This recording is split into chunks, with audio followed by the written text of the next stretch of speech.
for a new world of IT opportunities. My name is Paul Peisner. I'm with CollabNet. I'm the Director of Business Development, and I'll be kind of playing host and presenter for this slide deck here. Let's see. Want to remind everybody at the end of the session, this is the launch effort broadcast for the Vivid DevOps Special Interest Group. This group is being created to continue the conversations. Many of the topics that will pop up here will be a first-time pass for many folks, and so we're going to create a community that kind of nurtures and continues this dialogue. We ask that you go and join the Vivid Special Interest Group under the word SIG and DevOps. Today's presenter, myself, Director of Development at CollabNet.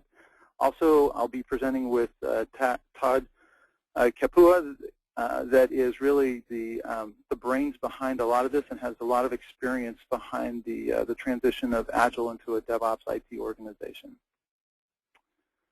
So before we get started, I wanted to mention a couple things. The live session that's being recorded will also be available in the library of Vivid. So if you do have an opportunity to share this with your coworkers or you want to bring other people into the DevOps conversation, please feel free to share this broadcasted, recorded webinar that is hosted out there. The Q&A sessions at the end, we'll try and defer. A lot of the answers will be broadcasted and continued in the Special Interest Group Community Center, but we will try and answer any questions that you do have out there. If you do have questions, please use the tool on the side. Type in your questions on the side. We'll be monitoring those questions. If we feel like we can incorporate those into the presentation, we certainly will try to do that. But we will try and answer long-term questions around DevOps or a particular concern that you might have in both the Special Interest Group to kind of include a wider community and a bigger conversation of experience with the IT teams. So let's get started real quick with our presentation on DevOps. So IT has historically been divided and challenged by two groups. One of those groups, which I'll represent, is the development community, which has really been a group that has reinvented the way that IT can best serve the business. In some challenging and changing markets, it's been amazing watching some of the IT teams innovate with a lot of the new languages and just clever ways of accomplishing tasks that have historically been a challenge for IT and software development efforts that are out there. And of course, Paul, this is Todd DeCapua for everybody with us. I've often and had the opportunity firsthand to see how operations priding themselves on uptime and, of course, quality of services, et cetera, sometimes gets accused of being too restrictive. So taking these innovations that Paul referenced in development and trying to slow them down or maybe even prevent them from going into production. So again, that kind of representing the other side here of ops and the conflict that you can see this slide showing. So if we were to define a little bit around what is DevOps, again, there is a lot of chatter around it today. So, for this presentation, I wanted to start with a macro view that DevOps is equal to IT and DevOps being driven by its desire to enable the business to be more competitive and cost-effective, of course, in the dynamic markets of today's economic environment. So how do we break down those silos? How do we be able to collaborate together as one IT team, again, within the business and the market, supporting all of the interests across all stakeholders, and again, ultimately delivering to our customers? So Todd, what you're really saying is that DevOps is not really a silver bullet. There's no product you go buy. You're not going to deploy this thing tomorrow. DevOps is more of a continuous conversation with IT. There are tactical things you can do today to really set the foundation for an IT-driven DevOps conversation, but really to pull the collaboration of both the people, the products, and the existing IT processes together. You have to first understand that DevOps is clearly a verb. It's not the place you get to tomorrow. It's the conversation you have to have and the self-defining conversations you have around IT, really to develop a kind of a win-win for both the creative side of IT and the quality side of IT, that both are there to drive better and more dynamic businesses. One way that we've actually tried to accomplish this is to create a model in which IT can see itself and all of its functions working together with a single view of IT. In our world, my traditional space where I come out of is out of operations, where we've historically broken IT into roughly three functions.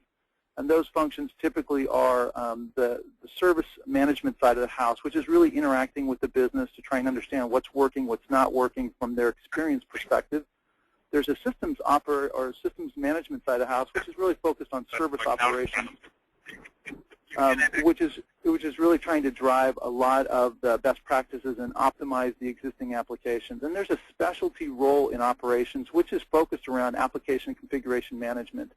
And those are the folks that kind of look at the new things coming in, rolling in. They're the change management experts. Those folks in the ops world have really struggled with how to transition things gracefully in there to make sure you've got an optimal environment. And then you've got the development side of the house. And the development side of the house really is about how organizations fund and pull together the resources that can create things that don't exist, or to create things that need to exist, or fix things that are currently in practice, and putting those resources and budgets and strategies and organizations together as a planning group that is much higher than the code, build, test teams of practitioners who actually do the work of putting into effect how they're going to take those requirements, roll them into a functional product, and again, introduce it up into the operational environment. How you do that with release files, how you do that so that operations is ready to support it, so it's made known to the business development or the business teams. How you do that and package it and roll it out is a specialty art of putting everything together as early as possible so that the education and the adoption rates can be as high as possible, and optimally the business can start using new things right away. Again, both groups are limited or controlled or impacted by things that are out of their control. Those are things like corporate strategies. I usually have one phone that needs to be muted. But typically what you have is a layer of the IT organization that is also looking at corporate responsibilities, best practices, limitations to their business or the industry, the organization that they're in. And they're always monitoring how the business is changing and what needs to be funded relative to outside influences of the organization. In this model, it's mostly showing how the CXO concerned for IT can set budgets and initiatives, how the teams can take some of the tactical needs of the organization and roll them in, and then it becomes this endless loop of best practices that are out there. So again, it's an interesting model. It's not a model that is industry standard. It's a model that we propose when understanding what IT is trying to accomplish relative to a dynamic market that's out there. DevOps is the way to frame that. It's a way to have an internal conversation about best practices in IT ops, best practices in IT dev, pull together a process that really rolls out an IT experience that the business can both trust the quality of the services being delivered, as well as ask the IT organization to innovate to what it needs to be more successful. One tool that we have is really from CollabNet is this what we call the DevOps maturity curve. The DevOps maturity curve is really looking at the foundational changes, that tactical things that IT organizations need to go through to really reinvent themselves. And what we found is in this maturity curve are three distinct motions and three distinct efforts in terms of optimizing the DevOps IT organization. Again, DevOps will have, over time, definite benefits to the business. We've seen organizations that have cut their IT expenses in half in less than a 2 to 3 year window. We've got stories for that at the later portion of the slides. But it's not about one thing. It's really about 4 change elements inside of an IT organization: the people, the process, and the product and delivery. And so at this point, I'm going to let Todd jump in here and kind of talk about that. Todd? If there's anybody who's unmuted and is muted, that would be great. Yeah, there's an unmuted phone that has got some background noise. Is there any way we can find out who that is and try and mute that? Thanks. Okay, Todd. Excellent. So, again, thanks, Paul. So, agile transformation. So, again, a lot of where this starts and is looking at the needs to be able to address the people, the process, the products, the delivery. Those 4 key elements. Again, that then translates into this transformation or a starting point. So this typical starting point is, how is it that from an agile development perspective organizations can move faster? This is a foundational change, and one that sets into motion potential change across all of IT, the business, and other areas. So as we look at transforming IT, again, this is a cultural change that comes across all of IT. Again, you can see in the 4 different boxes where we've outlined kind of the development and IT team, also looking at the process of Agile, looking at some modern coding languages, avoiding the waterfall practices as it would relate to delivery. And again, this is delivery not only throughout the life cycle, but also into production. So really, when we look at the career suggestion here, it's how is it that you get Agile? There's some Scrum certification that's out there. There's looking into some new languages like Ruby, and then also, different IT social networks that you could look at. But really, it's, how is it that you, from an IT multidiscipline perspective, can start to embrace this IT culture change that's happening? And again, this is going right along with the Agile story. So my personal story is I worked for one of the largest internet banks, actually the largest internet bank here in the United States, and we started the transformation back in 2007. And what we learned is that you first need to experiment with, again, all things Agile. And we started in the development team, but then learning from those, improving on those activities, and again, looking at those 4 key pieces of the people, the process, the technology, the delivery, of all ways of how is it that we can improve. Ultimately needing to celebrate these as we moved through that and changing the culture from what was competitive to being more in a collaborative nature, and then being able to embrace these global contract contributors, but move them into more of a team effort.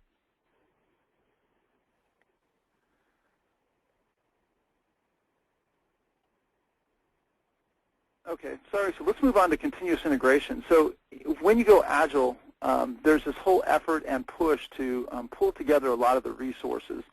When you have an Agile adoption strategy, you've got the culture changes going on with development teams. One of the first indications that you're really working towards a DevOps environment is pulling in the QA teams, and it's essential that you pull those teams into those organizations and really drive the adoption of both a shared and co-owned experience in that model itself. In this case, Todd, you want to take this one? You want me to do it? No, why don't you take it? Okay. So from a continuous integration, what we're seeing is getting to done quicker. So what it means is the developers and the QA teams are working not to get either one of their practices done quickly, but together, so that they're finishing with a continuous integration effort where some subset of ongoing work is always being automatically tested.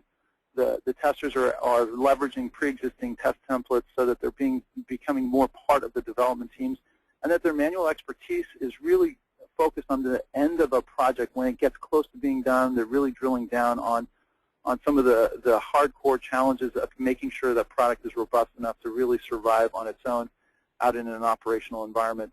We've got QA SIG to really focus in on this from a viewer perspective. Lots of communities, a lot of conversations about how to do this really well. Also, there's a lot of Agile Scrum training. Collabnet does more Scrum training than anybody else in the world.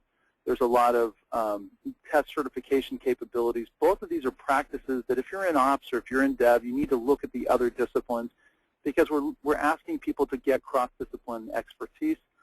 There's a lot of IT automation out there. There's a lot of things that can be automated and moved away from manual, so the manual expertise takes on more of a guidance role than a day-to-day activity, and lining up those projects so that they're better, they're running through things much quicker, much more fast.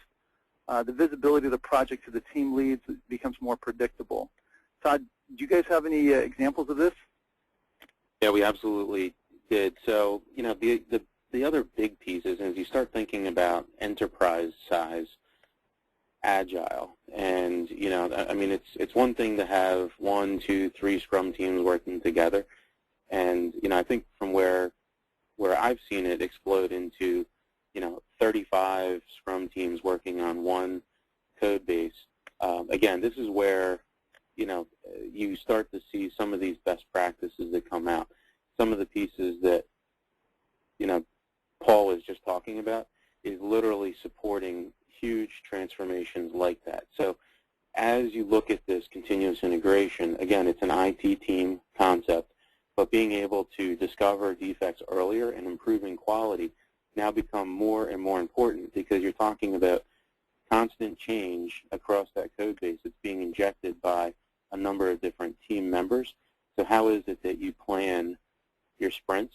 How is it that you can now automate both your functional and performance testing at any level, whether it would be at a unit level, an integration level, a system level, again, pre-production, user acceptance testing, but being able to then discover, here's where the issue is. And again, the shorter that you can have that time from the time that that code was checked in to the time that you're getting that feedback back to the team member, the better off you're going to be, ultimately driving towards this delivery piece, which, again, I can't iterate it enough that, the longer a finished product sits on the shelf, the more waste that there is. So looking at the ecosystem that Paul's painted, again, HP has a number of different products within their ALM suite. Also within CollabNet, there's many tools that help that work better together. This is also where I was first introduced to Shunra some 7 years ago, and that enabling these capabilities. So again, how is it that you collaborate, then automate continuous integration, deliver higher quality code faster, and again, planned so that it's the most important thing to your customer, ultimately enabling the business to become more competitive in the marketplace. Paul? Shunra's got some great integrations to the HPALM side of the house, including the performance capabilities, optimizing that test piece. CollabNet spent some time integrating with the HPALM, the HPQC, the Mercury product families as well. They've got some innovations coming out where their what we call their presentation layer, the layer that can see the macro activity of the projects going on with all the disciplines out there, has connections to the developer community with some very clever and innovative tools to help them pick up some of the chatter and activity that's going on in the development space. At the same time, CollabNet has historically been kind of a company that has focused in on building strategies around development activities. This is around developers and code, putting security levels, RBAC, supporting both Subversion and Git, both of those open source pieces that we can wrap up and make ready for the enterprise space. And then both incorporating employees and the onboarding, offboarding of global outsource or contract employees that have a strategic role in a project, making sure they get access to the right level of source code for reuse, making them much more optimal. And when you combine that together with the HP story, what you're able to do is take a project and have the flexibility to build out a publicly traded company strategy or a complex ecosystem of hybrid multi-source environments where you've got both development teams that are employees and folks that are not, they're individual contributors, ability to onboard them, offboard them, and keep the project moving at an optimal speed, lowest cost, get it out to a delivery process that is really optimal for the business adoption process. Great, thanks, Paul. So again, I can't highlight enough that this integration with the HP ALM capabilities, that CollabNet has, some of the special and unique tool capabilities that Shunra has. Again, Paul highlighted there is a direct integration today with LoadRunner and Performance Center. If you have 9.5 or higher, it's actually shipping with it. All you need to do is get a key to turn on Shunra's capabilities. But as you would look into the next piece, which is continuous delivery, very quickly, this is what becomes the bottleneck. So again, as you're doing all your continuous integration, the development team's coming up with all this innovative new feature function that is critical for the customer, these products need to be able to go live in production as soon as possible. A product that's completed and sitting on the shelf is considered waste, and it ages. Unlike wine, an aging product is not a good thing because, again, it's new feature function that the business has prioritized wanting to get that out to their customers. So this is where we start thinking this transition into a continuous delivery, or what some people refer to as CD, being able to release and deploy teams, establish their practices in the era of waterfall and ITIL, and now looking at how is it we can get more product-focused on go live. So looking at things like the change train. So again, there's this train that's constantly leaving the station. You know what time it leaves. You need to be on it. Rollbacks. So this was something that historically in a waterfall model was very much a challenge. And if you deployed something into production, how do I roll back? What was the latest version of this piece versus that piece, et cetera? Again, now being able to have a build life as an example, you could roll back to the last successful build life. Then looking at things like disruptions into the environment and or adjustments that would need to be made both at a hardware and a software side, making it much, much easier. So looking, again, at our core 4 pieces here, again, how is it that our IT development teams are working with these release and deploy and change management teams? How is it that they're adopting or continuing to adopt the ITIL or other operations best practices in the world? Looking at products that help with emerging release and deploy, so avoiding that manual homegrown process. But again, how is it we can automate that, deploy that throughout all of our environments so that when we get to deploying to production, it's simply just clicking a button or could be automated. And again, leveraging all of the testing that we've been doing in a fully automated manner and leveraging all the appropriate tools from HP, CollabNet, and Shunra, which could support that, again, leveraging that automation and system-to-system workflows. So in promoting DevOps, again, ITIL certified. Are you? Is that important? Again, thinking about this process piece, looking into automation. How is it that you can better automate? Again, for all the reasons that we mentioned here with continuous delivery. And then again, monitoring that performance ongoing, both in production as well as in your pre-production environments. And then becoming this multidiscipline expert that, again, as Paul and I are looking across the world, we're seeing that as a huge career opportunity and being able to pull your career as I did. So we're talking about continuous delivery. There's a lot of tools and a lot of expertise needing to take place. Todd, do you have experience kind of working with ING in terms of how those two, the velocity of dev impacted the constraints of ops, and how did you guys resolve that? I do, and actually, a couple slides down, I've included the link so that after this gets posted up on the Vivid DevOps SIG site, people will be able to click through into that. But there was an article written actually on i6sigma.com that articulates much better this picture, but really there's this huge clash that comes out because as you visualize all of this happening, which is done in this model here, you see dev all the way on the left, ops on the right, and then performance increasing over time. So again, as these dev teams are going through this continuous improvement, continuous integration, continuous delivery, again, it's all goodness that's happening, but throughput continues to increase over time. This was a linear model. We also experienced a linear model. It was actually 300% increase in the highest priority features being able to be delivered. And again, this was over a 3-year period. So when you start thinking about the impact that this DevOps movement can have, again, you're now able to prioritize the highest feature function, increase the quality, increase the velocity, and increase the delivery. Again, huge value to the business, huge business value to the customer. But again, you can see that DevOps is red here, and that reason being is that's one of the things that you're first going to bump into, and that's where the clash comes from. So we're moving into another piece of DevOps, which is really the continuous improvement. This is the place where you're never done. There's always a maturing IT organization that has yet another tool to optimize a component of IT, and tying in data, pulling the KPIs so that across the board, the practitioners as well as the management teams can see what's going on in the organization. There'll be an endless amount of integration that is invaluable to optimizing the process and ensuring that your organization stays in a place where it's able to maintain the highest level of quality, but also is able to adapt and become a little more flexible from an IT perspective. Again, this is what we call the third level or a third phase DevOps conversation. And this is where the operations teams are working very closely with the dev teams. They're influencing each other. Third-party system integrators have built long careers in extended solutions. Folks like Seamless Technology out of New York has well over 500 integrations from operations into the app space, where all they're doing is connecting the people and the systems of operations into the ALM practices or the IT dev practices of folks. We have some great customer examples of who's doing this and how they're doing it. But here what we want to do is focus on operations has historically been focused on two things.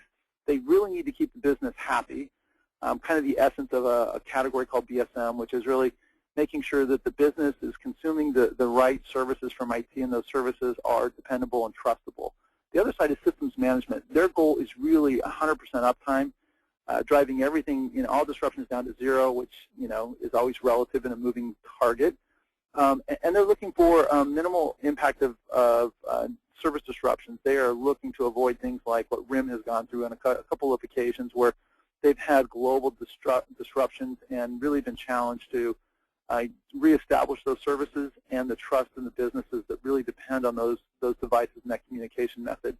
So it can really hurt the business if a clever, innovative developer rolls something out that is destructive to either a data center and or a service that is critical for the business. Again, the technologies and the people that need to embrace DevOps, service desk, they need to understand how their career is going to grow and how their technology and how the resolution times are going to come down quicker. Users need to understand how their ideas are going to get implemented faster, get funded, get rolled into projects and rolled back out. And IT finance needs to understand that this is a process that's going to reduce the cost, reduce the risk, and improve its customer satisfaction. This is not yet another layer of IT costs that will benefit a particular silo and not benefit the business from all perspectives. This is really all-inclusive in making sure that the dialogue of all three of the organizations, the business, operations, and development, both understand that they get something out of here that is beneficial for their organization and for the business itself. The process, it's really to embrace best practices from within those categories. So when you do a DevOps acquisition, if you've got a very mature ITIL organization, that knowledge and expertise is critical for adopting the quality standards of that operation. It is not in contention with ITIL in any way. If you have any best practices that are established in operations, it needs to be inclusive in a DevOps definition for your organization. From an ITSM perspective and application monitoring, both of those have data that is critical for a developer that has long been siloed and separated from development to understand how their applications are performing for the users as well as in the environments that are maintaining them. Application monitoring and management is becoming a critical piece so that more transparency is given to the practitioners at the earliest stages. And again, there's some very clever, innovative tools. Operations Orchestrator has been, from HP, has been a very innovative tool to kind of tie together the disciplines to make sure there's a common service layer of connecting IT practitioners and products and services together so that you can optimize those environments. Again, from a delivery perspective, make sure from a polling perspective, operations can influence development. If they have changes coming, if there's a cloud adoption strategy, all that information needs to be delivered back to the development teams at the earliest level, and they need to poll each other to make sure that what they established yesterday is working for them today. Today we see conversations at many of the cloud events talking about infrastructure as code so development can see into the infrastructure environment. Likewise, systems management folks are asking people to manage their applications, their agile applications, with some accountability and traceability to find who can fix it quickest with the most knowledge of the application's development history. Again, we're linking those pieces. There's a lot of customers talking about doing this at scale. There's a couple customers doing it already that way. So again, there's lots of Vivid SIG groups. Again, our DevOps launch is starting at this event moving forward. We'll be able to house those. If you're interested in a particular component of a DevOps conversation, business intelligence, or a BSM group, or the service management group, all of those are SIGs that exist within Vivid, and we encourage you to go to those websites and look at that. From a career perspective, really look at, from a developer side, they need to understand the whole life cycle of the application. Where is it beginning to fail, the organization, at the earliest levels? Poll the audience, poll the operations teams to find out, was it a successful undisruptive release effort? Was there things we could do better? From an IT development perspective, understand the benefits of self-service when you're talking about operational strategies to get more of the technology into the hands of the end user, and design your applications so they can be implemented in a self-service strategy that operations can best leverage the adoption rates. Again, we mentioned performance monitoring. You need to be able to monitor both the performance of the app as well as the process in which you rolled in those components. And understand the ROI. There are a tremendous amount of costs related to the release efforts of an application, the ongoing pieces. Most development teams are unaware that 80% of the cost of an application will occur after a successful release in the ongoing support of that. And a lot of that cost is really done because the process does not include needed files for support, additional supporting documentation, a better connection between the two teams itself. There are a tremendous amount of costs, and NHP is putting a lot of time into products like PPM and ITPS, which is really pulling together a better view, more holistic view of what is important to the business, what's important to IT, and making sure that there's a hybrid focus around this. And I know, Todd, you've got an example of an innovative adventure. Yes. So, and you know, I'm looking at some of the questions here. One of them that came in from Christopher says that many of the examples that I've seen on DevOps use has been with smaller companies or department level in the enterprise. Can you speak to real-world examples of large global 5,000 companies who are embracing the movement? I would be very interested in learning more from the very large companies, especially regarding tooling requirements. So, Christopher, I will cover some of that here. I am also going to plan on having that question up on the Vivid DevOps SIG, because I'd be interested in getting a lot of other people's interests and examples of how they've seen that evolve. But this is a real-world example, and it was a Fortune 5,000 company. Actually, it was more of a Fortune 500 or maybe even a Fortune 250. So what happened here, and this was part of a continuous improvement story, in that what we learned was that we needed to build performance in, and being able to build that in at the unit level, the integration level, and end-to-end level. Also coming into incident management, and how do we recreate this, and how do we test these scenarios in a DR environment. So the example here is something around the idea of mobile. So again, as I was talking to Paul about this story, he said, wow, this might be very relevant. Again, it's a large enterprise organization. It's around Agile, it's around DevOps, and it's around mobile. So the way the story goes is, you know, your typical customer, you know, maybe a year or 2 years ago was coming in over some sort of a broadband connection. Now, a small percentage, or maybe a growing percentage, of your customers are coming in via mobile devices. So within mobile, there's a dynamic mobile network. Again, we all know that this can be anything from a Wi-Fi to a 2.5G, 3G, 4G, and then, of course, within each one of those connection types, you have a lot of variability. As you walk around, the signal strength changes, it drops, all types of other things happen to that end user.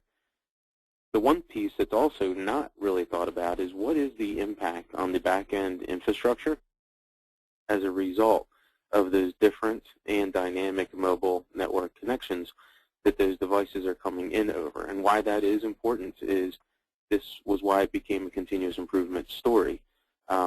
Again, your latency over a broadband connection may be 30 milliseconds. Your, I don't know, maybe 300 milliseconds on an average mobile device. Again, I've seen 4G spikes at 4,000 milliseconds. So again, there's a huge range here. But let's just take the very conservative approach of a 30 millisecond versus a 300 millisecond. That 10x increase, and let's assume only 5% of your user base, would mean that you would have representative of 50% increase of system resource time on your back-end infrastructure. So not really sure where you sit today as far as your overall utilization of your data center, but you know, in this example that I lived through, we were running at about a 60% utilization. So if you took a 60% utilization, added 50% on top of it, you're now at 110%. utilization. So we had our data center go down, and it was unlike any incident that you've ever seen before because different pieces just started crumbling all over the place. It was not something that we had seen before. And again, all of this due to the percentage of users from a mobile perspective accessing our infrastructure over these changing and dynamic mobile networks. So again, and that was only a 5% example. Many companies today attribute a larger percentage of that to their overall revenue. So the risk to the business was very significant here as well. That's where I was also first introduced to Shunra and being able to recreate these conditions in my labs all prior to production so that throughout the tests, unit integration end-to-end, as well as being able to recreate those from different production incidents, and then also be able to test out what-if scenarios in the DR environment became the continuous improvement that occurred, helping to support the business. So again, thinking about this performance test piece, it needs to become a best practice of performance test within QA, using real-world conditions and global data.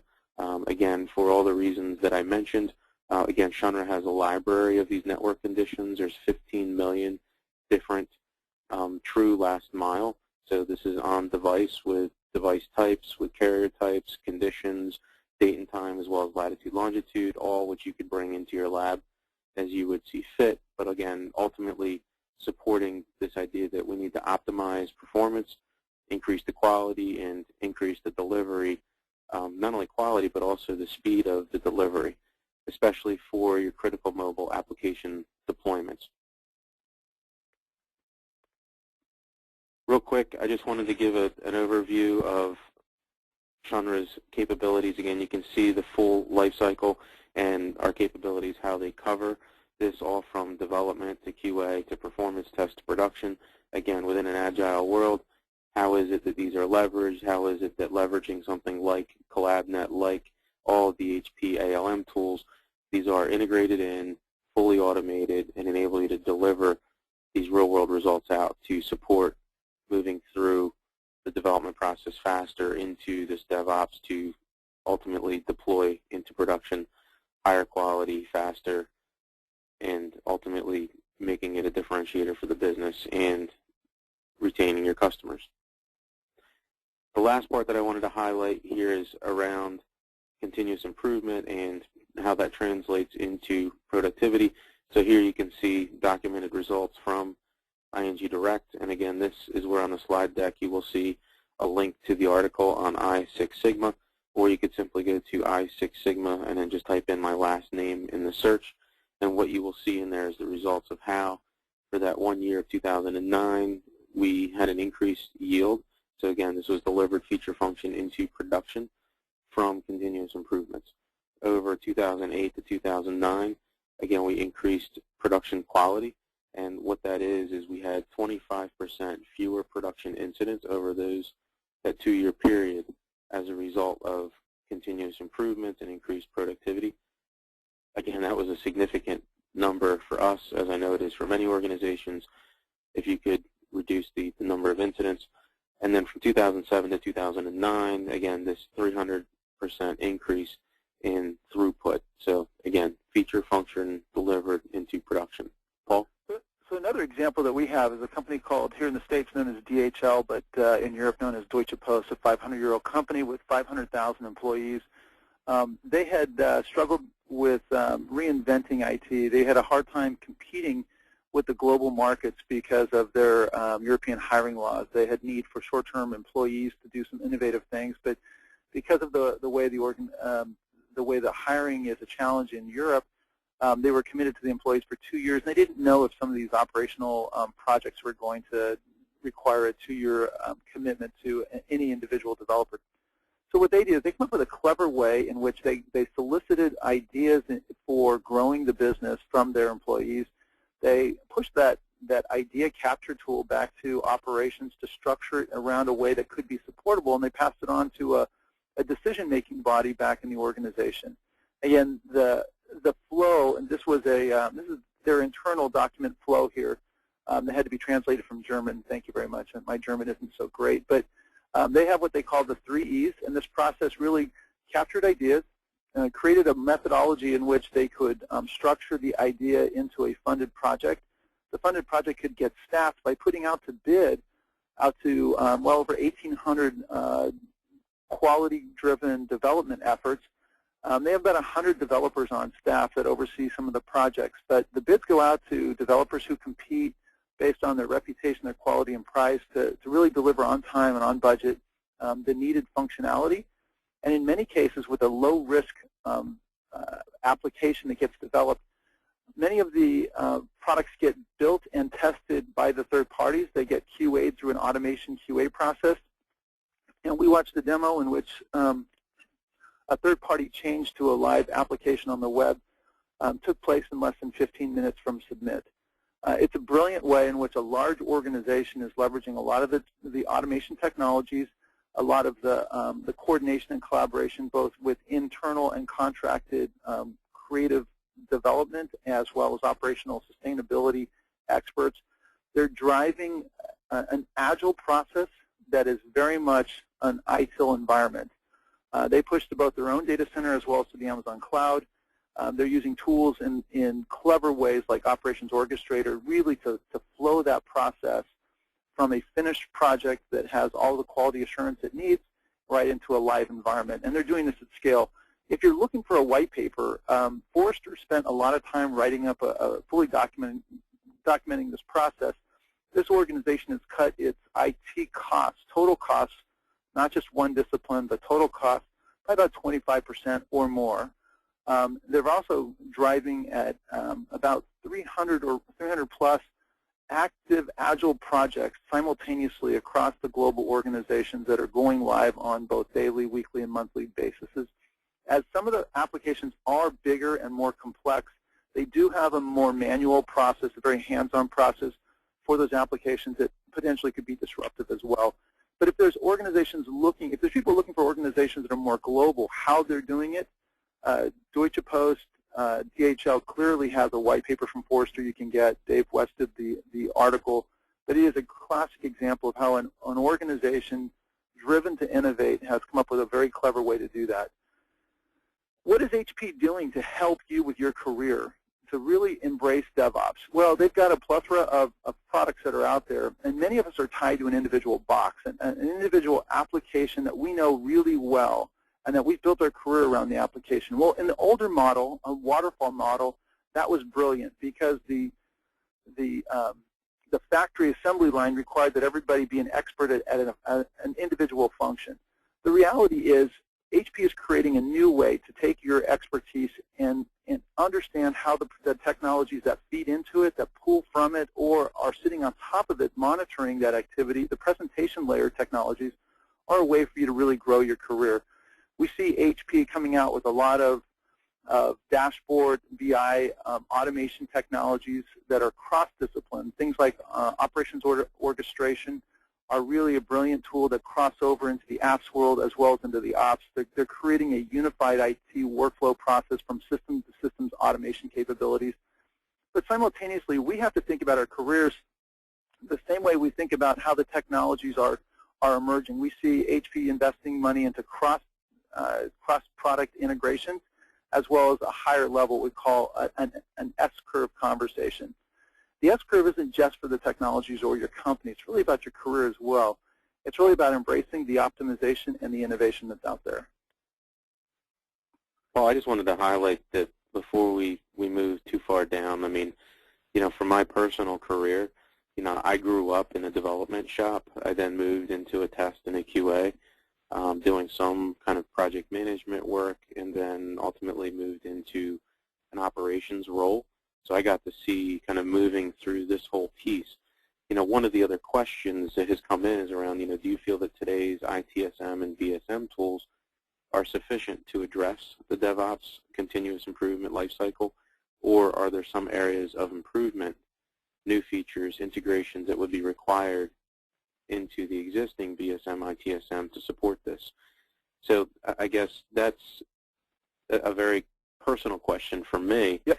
I feel, because the reason being is, Vivid, when it was created, is created as this independent HP users group. And I know that although no one from within HP is allowed to be in a leadership role within the organization, this is a critical way that the products teams look at what this independent community is saying and suggesting around much of what we're talking about today. So again, for the person who asked that question, I can tell you that all of the boards and everything else that we're talking about has a watchful eye. The other piece is Paul and I are very active in the community, and we were just in Vienna together back in, I guess it was December. But again, constantly asking us questions of what is it that we need to be doing to improve to meet what our customers' needs are.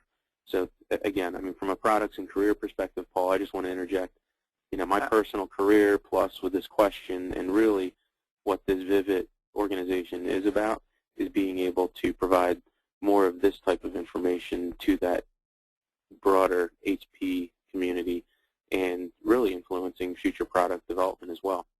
Absolutely. So in a way, what we're trying to do is we're going to break down HP's big portfolio of technologies into four primary boxes. The four functions of IT that are generally true of any organization, big or small, and it could be blended people doing multiple roles, but typically there's the ideas funding group of people who love the idea. We call it the portfolio management strategies group that look at the big corporate needs and decide what needs to get funded within IT.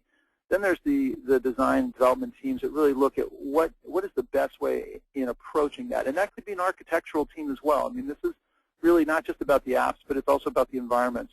The systems management folks are really looking at ways that they can better manage and automate the lights-out data center to adopt clouds that best serve their business needs. And again, service management, it is really about listening to the customer, making sure that the business is being served as best as possible and always getting those conversation pieces going. The top two boxes, in my mind, typically are focused on the business itself. They are so focused on, is it the right thing to do? Are we serving the customer, or are we putting our company in the best position possible? The bottom two are looking at the limitations of the resources they have, the funding they have, and the requirements of the organization, the demand being placed on them from the business. And they tend to be pushed into an operational cost-centric focus. Is there a way to do this more cost-effectively? And in many cases, what we see is a portfolio of HP's products fitting into one of these boxes. And from a career perspective, you probably fit into one or more of the boxes. And the goal from this conversation is to encourage you to look at cross-discipline expertise, understanding how you might fit into other boxes. The challenge that we're seeing today is with the budget limitations and with the outsource and the blended multi-source strategies of cloud adoptions, mobility. There's a lot of reasons why the bottom two boxes have artificial cost pressures put on them. The challenge is when people opt to ship out or to not use traditional knowledge and resource wealthy organizations or historically to make changes, sometimes they put the business, the IT organization, corporate strategies, and our IT careers at risk. Again, things driving those things obviously can be, global contract IT teams. How do you get through the time zones? There's lots of challenges with Agile and mobile and the cloud that are out there putting pressures. From a career perspective, what Todd is talking about is really understanding where your career fits within the general product groupings that we're positioning here. Is you typically fit into one of these three core boxes at the bottom, which we call the practitioner boxes, or from a management layer, kind of a BI or an executive role managing the processes. DevOps is really about how to pull in the IT people and the process to really extract the most you can get out of the tools you have today, the processes you have today, and to improve that process by sharing it all the way down. The business and corporate needs are really trying to manage the key processes and the assets and the resources. When you make dramatic changes, those are going to be impacted. Understanding what resource loss and what asset loss you're going to have when you make changes is critical, and you've got to help the business understand when you make those dramatic changes, there's going to be an impact. From a career perspective, what we're doing is we're encouraging you to look at your expertise and become a cross-discipline technology expert. And that may be within your discipline, moving up to the business intelligence layer. So looking at the ITPS strategies, looking at some of the individual product dashboarding technologies. Within the ALM suite, it would be like looking at ALI, or within operations, understanding how the CMDB works. All of those are critical operational functions that serve a purpose to help a particular group within the IT organization understand how their contribution to the business is performing, and to look at the earliest indications. Now, the goal is to take your career wherever it's at and really to understand how it cross-discipline helps out there. From a DevOps perspective, it's critical. DevOps is inclusive of all of the IT functions. It's inclusive of all the processes you have in place. It's not asking you to walk away. It's asking you to embrace. And again, the two conversations that you really got to understand is the move to go agile, understanding the history of waterfall, and then the conversations around lean and Kanban capabilities. All of those are about optimizing the development practices. On the ops side of the house, understanding ITIL and BSM, what is it that ITIL is looking to monitor? How can some of that data feed back so that development can take advantage of what is optimal for the operations environments? Those are conversations you're going to have to understand how those two pieces frame together any one product that you've got an area of expertise in. And again, from our perspective, this is just HP's portfolio laid out in a string of functions of technologies where we're looking at products, how they blend together, how they feed into disciplines, and how ideas roll into actual products. And then the end state is to how do you automate that for an end user or inside the data center itself. Again, there's two innovative layers that are currently going on in industry that we see a lot of activity around. That's an executive process visibility layer. In the case of HP, that's ITPS, IT finance management, ITBM, PPM. Depending on how you run your IT organization, there's a management layer that looks at how is IT performing relative to the needs of the business and the resources that we have. There's a layer that's really missing. This is the innovative layer that DevOps is trying to drive, and that's the practitioner data. We're calling it bid data. This is a business impacting decision data that a practitioner needs to have access to. It's not going to exist in one place. It's going to be able to pull from other places. It's also going to connect you to both the process answers as well as the people answers. There may be corporate processes that are not going to allow you to innovate in an area because of the risk levels that are involved with that kind of decision. Finding those answers quickly can save the company a tremendous amount of money if they know where to pull those questions and answers from. So knowledge management and networking becomes strategic from a people perspective, not only from a technology perspective. And the kinds of education that needs to go into DevOps is really understanding where IT has come from, where it's moving from an education and certification perspective, but also to be sensitive to how the demands of the market are putting pressures on the business. And what's going on, how is it that we can change the IT application functions to enable the business to grow itself? Again, this is the last slide here, and I'm sorry that we've had to rush through a number of these slides. This will be posted. Todd, you want to just take this one?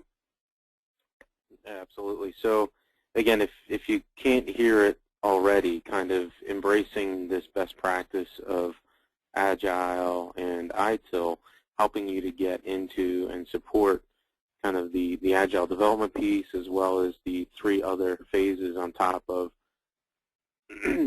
how we embrace the S-curve, but ultimately driving from Agile with ITIL support into DevOps. So again, this is a big single slide that we wanted to show. Here's how a lot of these different pieces that we've spoken about do fit together. Again, Paul, I know that you wanted to also highlight kind of getting back to our Zen picture. So the goal is really to pull together the two disciplines of IT Dev and IT Ops so that we better serve the business from a single entity, well-coordinated, well-collaborative environment. And it's the goal of DevOps. It's really out there to drive the adoption and the best uses of the tools that HP has today. Improve the process and the communication. Build out the automation capabilities with a goal in mind to lower the cost of doing IT and to provide the highest quality of service, as well as enable the business to grow and thrive within the dynamic changes of that organization. IT exists to make the business more competitive. So from a go ahead.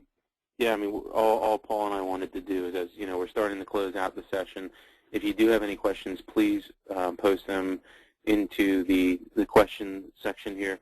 But again, I'm on this slide just encouraging you to come out to vivit-worldwide.org. Look at the special interest groups. You'll see a number of them out there. And again, Paul and I have the opportunity to lead the DevOps one. Again, you can see there's a number of different drill-down topics that we are starting within there and want this to be a collaborative, community-driven site where you can not only poll your peers but also be able to get information. So some of the questions that I've been able to see come in already, again, further supporting this. Paul? Yep. So again, when you think IT, think DevOps. DevOps is really the future of IT. Former IT organizations have been structured by silos that have really been encouraged by waterfall practices. What we're looking at is more of an agile-driven IT organization that is defining itself as a DevOps, where whatever state of maturity any portion of the IT organization is in, you need to start there, embrace it, understand what they're trying to accomplish, what their core goals are, and then to be able to set up the feedback loop so that you can start improving the process over the longer periods of time. Again, what we believe is the core foundation is improve your development process. Once you get projects fixed and flowing faster, you can then worry about transition technologies. Once you get the transition technologies in place, which is where everybody today is focusing on DevOps, it's a short-term problem. Everybody's going to have the transition technology solved in the next 2 years. From a career perspective, that is the fast growth, near-term opportunity, but the long-term sustainability is really understanding what IT is trying to become when coordinated with Ops. Ops' ability to influence Dev, Dev's ability to influence Ops, and both of those responding to the demands of the business as well as management's limitations on how your business has to be run. So it's a great opportunity. We hope that you look deeper into DevOps. It's going to be a great conversation because it goes down a million different trails, but really it's not about the technology. It's about how you manage the people, the process, and the products that you have today into a better practice, and picking the better processes and the better tools for tomorrow when you have an experience and when you have a goal in mind. So again, thanks everybody. I do appreciate your time. I know there's a handful of questions. We've got like a minute or two left. I want to end on time. Todd, did you have any concluding statements? No, I think this has been great, and you know, there's a few questions here rolling in at the last minute. You know, this one that just came in is, you know, what role does automation play in DevOps? What systems impact does this automation introduce on existing infrastructure? So I spend a lot of time on this conversation. It really depends on the risk layer of the development project itself. Unless operations can see how much risk is a part of every project or product as it's getting released, there's no way that you could systematically automate every project. There are scalable and sustainable automation benefits when there's zero impact. When it's a UI change to an existing technology using some of the web languages, there is no reason why you should delay the changes on that kind of a small impact strategy. Where it could disrupt the services or a major business or a database, absolutely needs to be very, very sensitive. The automation needs to be limited to the risk levels. And the risk levels of the project need to be determined by a number of factors. How much code in an application is being reused? Is the code that's being reused associated with very successful applications? Again, and the code is all relative to what kinds of languages you're coding into. So as you peel back the onion, the answer is automation is a profound beneficiary technology to embracing DevOps. The reality is the projects and how you optimize your development efforts really can determine how much automation can be adopted or can be leveraged in an operations-driven DevOps organization. And I guess I just asked a clarifying question of that person, and you know, is around on the dev side and thinking about things like CI, automated build, automated test, continuous delivery, which again, I mean, it's an area that I've lived through, and you know, looking at automation there, again, in an organization that had, you know, 30+ Scrum teams on a single code base, you know, that was a critical element of, you know, we did 120 builds a day. You could have code going out into production every 15 minutes. And again, this was not, you know, a free social media site. This was a financial institution. So having all of those pieces of automation built in was absolutely critical in being able to deliver that level of feature function to production quickly and know that it was being done both with high quality and high performing. So kind of keying off of where Paul was going, and really looking just another layer deeper into the continuous integration, the automated build and test, and continuous delivery as it would relate to automation being a real critical component. Thanks, everyone. I do appreciate you joining us for this first DevOps webinar that we've done with Vivid. I encourage you to hit the Vivid Special Interest Group, the SIG site that is available on the website, and we'll try and answer all questions there that continue to roll in. So don't feel like you can't answer your questions. Please give us your questions. We'll answer it back on the SIG, and hopefully you'll find some additional follow-up emails. If you join the SIG, Todd and I can communicate with you more systematically in a more general process. Plus, we're going to connect you with some of the other product specialists from around the HP product families. Areas where you need to drill down and ask questions, we can connect you with those communities as well. Thanks again for everyone for joining us for this Vivid event on DevOps.